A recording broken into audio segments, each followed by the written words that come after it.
Bayramova Aysəma Elşad qızı. Ağdam rayonu Qızanlı kəndində yaşayırdım. Ev işində şirniyyatla məşğul idim evdə. Məşğulluq agentliyindən mənə zəng gəldi və həmin vakansiya üzrə mənə iş təklif elədilər Ağdam şəhərində.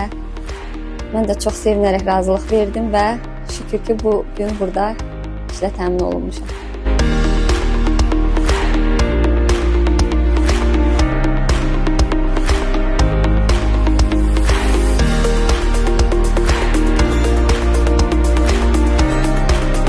Mən anadan olanda artıq Ağdam işğal altındaydı. Ağdam şəhərini valideynlərimin dilindən eşitmişəm, canlandırmışam gözümdə. Yəni çox həsrətində olmuşuq həqiqətən bugünün. Bugün biz burada çox ürək genişliyi ilə, qürurla, yəni burada yaşayırıq, işləyirik. Şəhidlərimizin sayəsində, onların qanı bahasına Ağdamı işğal altından azad etdilər.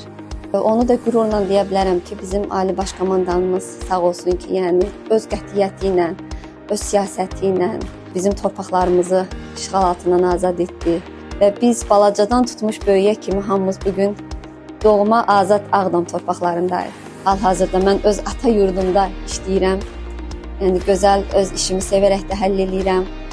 Qonaqlarımız üçün gözəl təamlar hazırlayırıq burada.